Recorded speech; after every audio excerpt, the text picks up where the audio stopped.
When you sign for the swim run, it's just an epic challenge. You're putting your mind and your body to a really big challenge, and you have to be prepared for it. This is the mother of all swim runs. If Ironman has Kona, we have ÖTILLÖ in swim run. People running with neoprenes and paddles through a forest, and I sat there and said, how crazy is that? They keep telling us, no, it's not like anywhere else you've ever been. All you're going to want to do is run and go, and you're not going to be able to. It's very hard even to comprehend in my mind how it's going to be. I've done it before, and I swore blind I would never do it again. I've always thought this is something I need to do. This is my goal, but I couldn't do it until now. Mother Nature is definitely in control of this race. It is nature that is dictating the course, not the other way around, and I think that's the way that adventure multisport should be. There are always dark times in the race, and you have to try and work with your partner to get through them. Anything can happen. I always have the respect for the nature. It's simple and it's beautiful, and it's just, you're actually in the nature and you can really feel it. It has everything that you want in a race. The scenery, the camaraderie, and certainly the history of the swimrun communities all comes back to this place. So as soon as you fall in love with swimrun, this is where you want to be. It was incredibly challenging, it was magnificent, it was beautiful, it was everything it was promised to be and then some. We've done Norseman, we've done MDS, 69 mans, long course weekend, Greenman, ultra marathons. This is better than all of them put together. Amazing. Awesome. Amazing.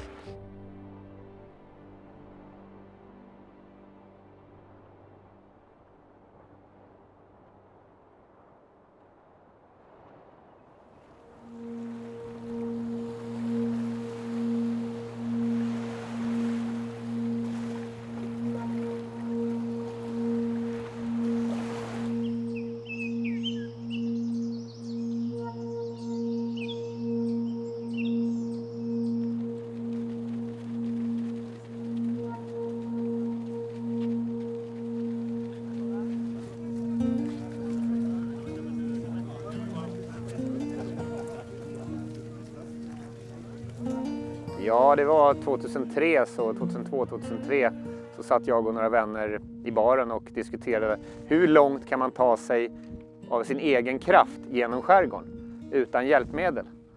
Och det slutade med att vi slog vad om att sisten till Sandhamn får betala notan när vi kommer fram. Det mynnade ut i att, som sagt, jag är den första förloraren av ÖTILLÖ. I know that this bet has been all about our drinking session down in the harbor, but from the beginning it was mainly about the possibility of traveling in the archipelago without a boat. And by our own force. Yeah, by swimming between the islands. Yeah. Vi vill egentligen bara testa gränsen för hur lång tid kan det ta? Hur långt kan vi komma? Det var ju någon form av behov av att tänka utanför boxen och försöka pusha sina egna gränser. You come up with an idea that is on the first look at it impossible, and then you divide it into sections and you solve every problem of that section, and then it becomes a solvable problem in whole. Apart you see that this actually can be done, then you have to do it. Sen kom ju Micke och Mats in och lyckades förvalta det här till någonting som varav det är idag. Till en sport och träningsform och en världscupserie runt världen. Was it the winter 2006 or autumn 2005 you by coincidence just talked to the garage manager there? You know, my old white Toyota Forerunner, it was broken, and I turned it in to a friend of Ulrika's, Staffan Beck, he had a car shop. When I went to pick it up, he said, you know, I'm also involved with ÖTILLÖ, and he told me about, you know, the old bet that we all know about nowadays. No, but I also remember you phoning me, leaving that garage. Yeah. You were all excited, and I just loved the idea when you talked about it. It was just amazing that we actually saw the opportunity and took it. Starten har gått. Klockan är strax efter 6. Kolting, teambuff. håller täten. Ledarbilen kör längst fram. Snart kommer de släppa. Här har öppnat upp ett ganska bra tempo. For us it was ÖTILLÖ, it was an experience, it was more like an adventure. It was not a sport for us. No, it was just an event. Yeah, and then I remember Erika Rosenbaum. Yeah, I think it was in the spring of 2012, and she in the late spring, and she was going to do training events in just outside Stockholm. Yeah. And she called me and she said, "Do you mind if I call it Swimrun?" And you and I talked about it, and we said, "Oh, that sounds really cool. Shouldn't we also call it Swimrun?" Yeah. The road to get here, to ÖTILLÖ 2019, has been long and exciting. It must have been early June or late June or something, 2006. Yeah, that we tried the course before we opened up the entries. And then when we got to Ornö kyrka, I think we quit. Yeah. Because we realized it's possible to do it in one day. And we swam from Sandhamn, we swam all the way to the end of Skarprundmare. Yeah, to Rundmare we swam directly. Yeah. Because the brothers said, there's no way to go up on Skarprundmare because it's such a mess. And remember we had those splash gear, it was like fleece on the inside and just a little bit thin layer of neoprene. Ja, det är hoplimmad bodyboard från Biltema och Feno. Det är vi klara med. Och en slang.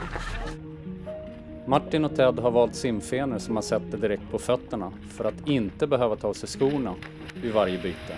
Det här tjänar de lite tid på. The first times we did the race, in 2006 and 2007, we did have one team finish. Yeah, within the real time limit. Yeah, and then we let the others through. Yeah, and then the second year as well. And then the third year when we wanted to have more people finishing, and we put bikes on Ornö. Yeah. This traditional ladies bike with a basket in front of the... And we put the energy station inside the basket. We had it for a few years and people started finishing. But the interesting thing I think was when we stopped with the bikes, the development was so fast, so they had the same time as with the bikes the previous year. And I think people didn't even realize that we didn't have bikes. There was no reaction on that. No reaction at all. And then when we started the race, we both said, wonder how many teams will finish, because we had almost, I don't know if it was 50 or 60 teams that started. Yeah. And we had no idea if we would have 1, 2 or 3 that would actually finish, and we had almost 80% that finished. I think people mentally had seen maybe in the results list that, oh, my friend John or Paul or Lisa or whatever, they finished. I should be able to finish then too. Yes. And they didn't even consider the fact that they had bikes. No. So it's just a mental leap. Yeah. The podium was out there. It's still there, and it was so funny because the podium it's the wrong way with 2 and 3. Yeah. It's like a mirror image. Yeah. But we stopped having the podium here because it was so cold, and we didn't want to get people out of the warm restaurant to come here. Nobody came to the prize givings. But it's a beautiful podium still. That's very nice.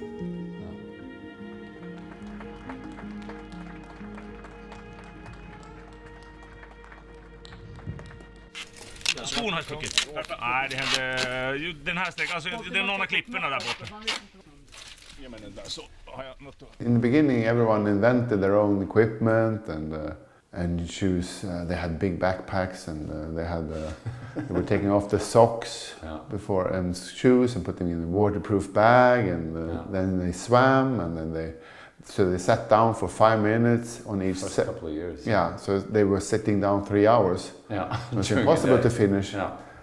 But now it's so fun with all the specific swimrun equipment. Do you remember which year was the first time they did a wetsuit? I think it all started with teams taking triathlon suits with the zipper in the back, and they went to this repair shop on the north end of Stockholm, and they put zippers in the front.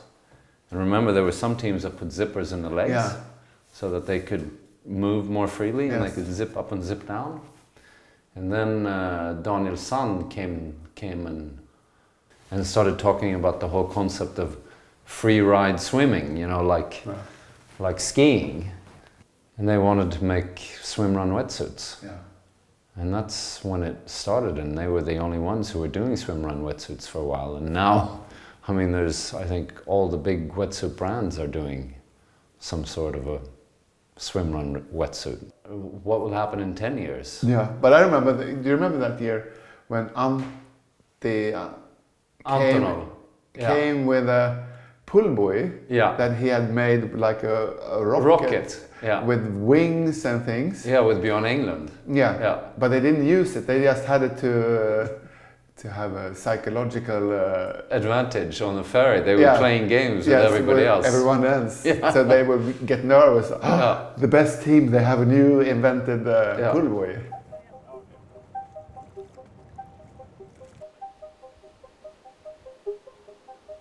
Yeah, I don't think people realize that there's nothing on the islands, that we actually put out every drop of water and energy station and all the infrastructure. It's something that we put out in the morning in front of the teams, and then as the tail has passed, we take everything away again. It's cleaner after the race than before the race. I mean, I think we had 29 boats this year. With the media boats and safety boats and logistic boats and everything. And it's so nice with the whole archipelago. Now it's becoming, I met people out biking on the islands. They come out with boats, spectators, and it's like lots of people going out looking at the race. Cheering. I mean, you're in the front and you hear people going, wow, from the boats. It's really cool. But do you see the first team? Anything? Yeah, I follow the whole front. We go in front of the race and we put out, make sure that the buoys are in place, make sure that the beach flags are still up, and your brother is along with us, and we put him out on all the big islands. So he bikes in front of the field to make sure that signs and ribbons are in place. So we put him at the top of the island and we pick him up at the bottom of the island. It was the 14th time we did it. It just, everything went so smoothly. That was my biggest memory. That it was everyone knew what to do in the organization. And also all the races, I mean, we had 160 people starting, and it's starting to set, and we didn't have a new record, which I think was very nice, because the elite is what it is now a little bit. And I mean, if we have new records every year, it's still developing a lot. Now they were playing tactical games. That was more important for them than going as fast as possible. And it was a victory that was the most important. It was a victory, and time didn't really matter. And it was just so amazing to see when the top 4 teams came down to the entry of the pig swim, and they all stood there like this. Oh yeah? Yeah, they just stopped like this, and nobody wanted to jump in. And Pontens turns around to them and says, "Come on guys, you have to get in and pull." And they all started laughing and just swayed it like this. And then Pontus and George jump in and they started following, and I think they did start switching up a little bit. But there it became so apparent that it was more tactical or more tactics than speed that was important. And that's a big change. What if they actually stay together all the way to Uta? And they have a sprint finish up the hill? It's going to happen.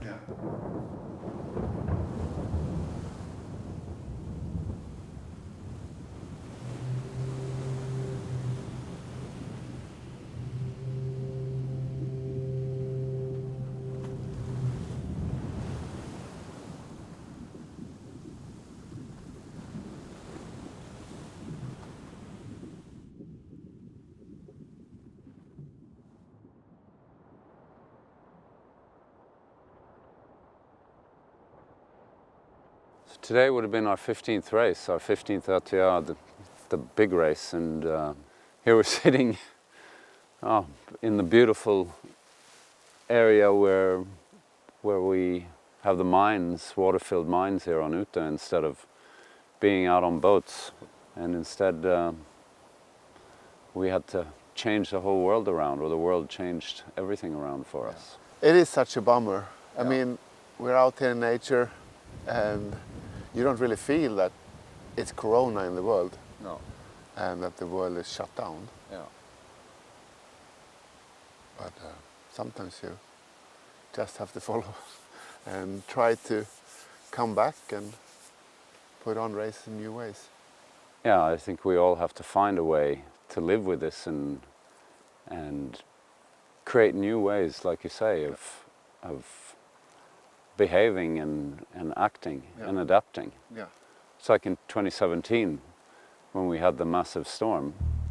We saw it coming on the weather apps and stuff, and we made lots of different contingency plans. So it's directly there, but this will be protected, but it still have a rough sea here. Yeah. I'll never forget the sound of the ropes against all the flagpoles and the masts in the harbor, and we were just, oh my. But we made the decision in the morning. We said, if Anders can put me ashore on the first island so I can mount the strobe for the first swim, then we'll do the race. Yeah. And Anders, he's one of the best boat drivers I know. And we came into the first island and he took a wave in like this, and I jumped off at the same time as he put his boat in reverse, and I was on shore and I could put it up, and I called you and I said, okay, I'm on shore, we can do it.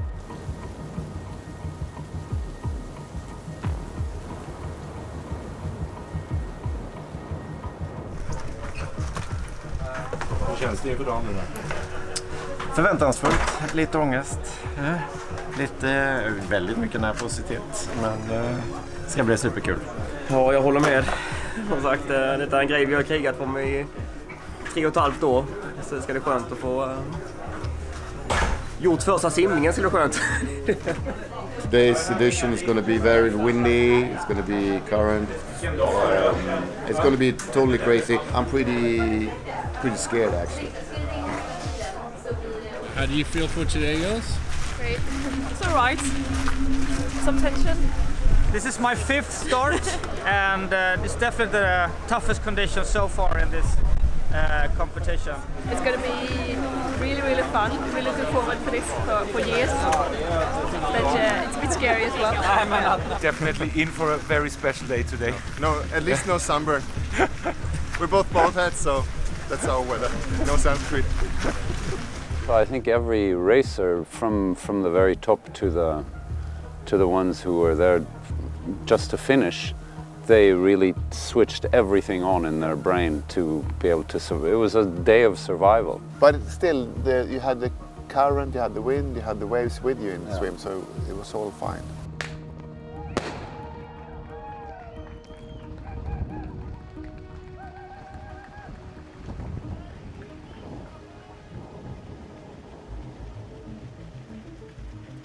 The level of the racers is a huge difference since 2006. When, then we wouldn't have put on the race. No. And I don't think we would have been able to do it in any other country. No. And I don't think we would have been able to do it with the World Series weekend either. No. Because we knew that the field was more or less homogeneous. It was a group of very strong racers. Yeah. And we got new record on the course. Yeah. We had the most people finishing ever in that year, even though the conditions were brutal.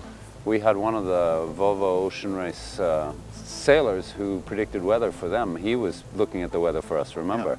And he said, oh, during the day it's going to drop off. And then instead it just went like this instead with the wind. And then from the live webcast, when Philip O'Connor's commentating the leading teams when they're on the pig swim and there's a huge wave, and it says, look at the size of that wave. If you look at the size of that wave, I mean, essentially you'd want to be reaching for your surfboard here rather than anything else. But that means they would have had to carry it to the finish line as well. It's just such a classic comment. Yeah, you know, and I remember when we put out the volunteers for that pig swim in the morning, the waves were okay, and I phoned you, it's like, it's fine, the pig swim is all good. Yeah. And as you mentioned before, with that the wind was supposed to drop, Yeah. and then it came back, when the first team came there, and it was just so big waves. Yeah. And the wind just increased. So, okay, let's do this. Yeah. And we had it was all fine. We had to change the exit. They couldn't come up on Yeah. the point. They had to swim around Yes. the corner because they would have been halfway Yeah. up the mountain then.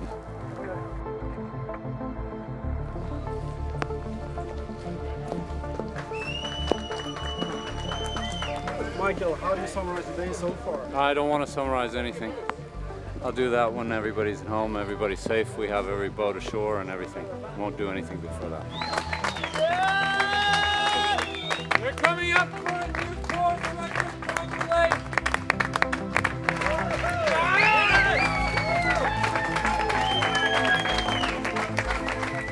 And then that year with that brutal waves, brutal wind, rain, everything we got. And then the year after was clear blue sky, no wind, and flat. The sea was flat. Yeah. That was like the two opposites. Yeah. And you couldn't even decide what was heaven and what was Yeah. hell. And that was the year we had all records smashed. Yeah.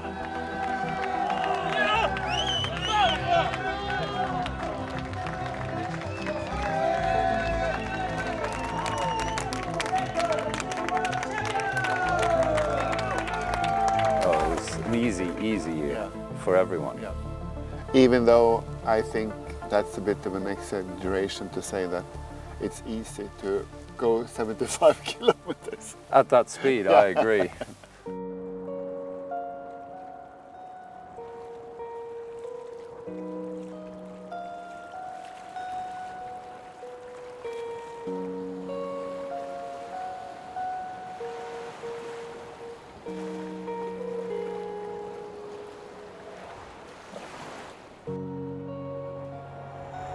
It has been a very special year with the Catalina and then the Corona.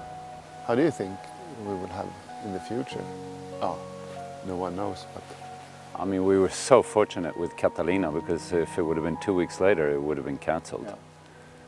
And this year it seems like Swimrun's really gotten a lot of growth where people have gone out and just wanting to do adventure, to get out into nature, and it seems like more and more people want to be out in nature.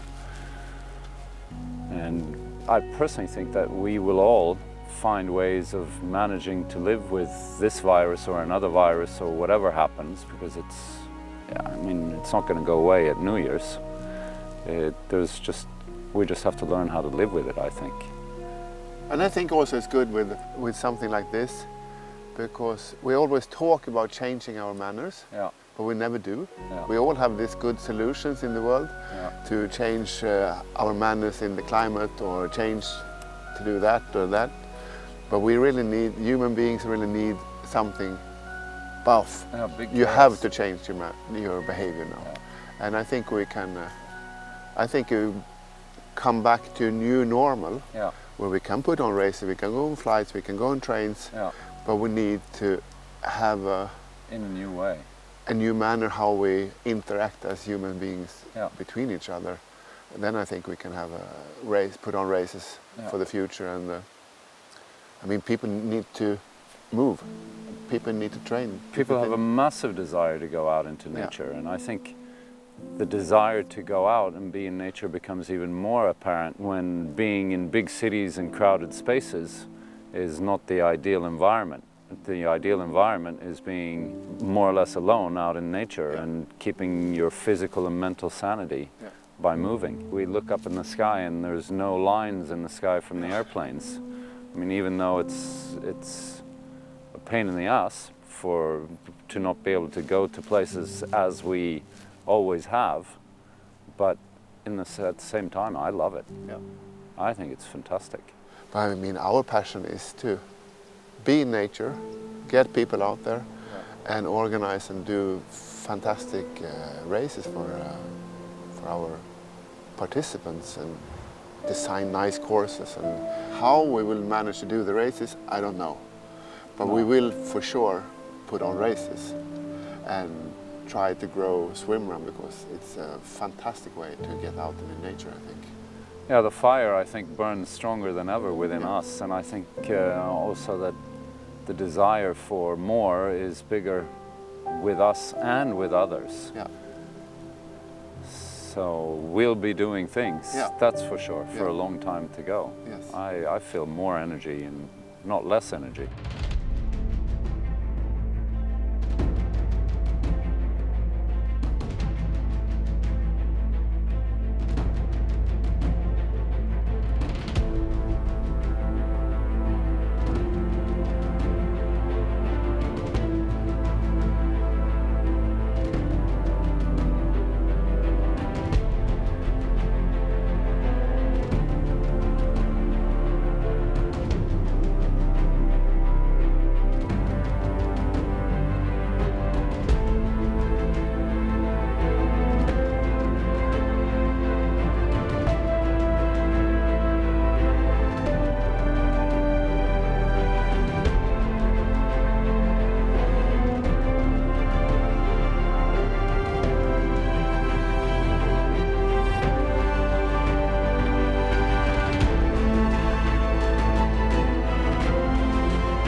Throughout the race we had doubts about carrying on and how we were going to finish, but we made it.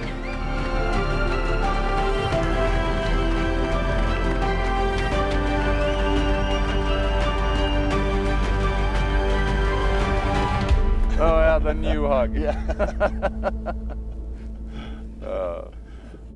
It'll be nice to hug again.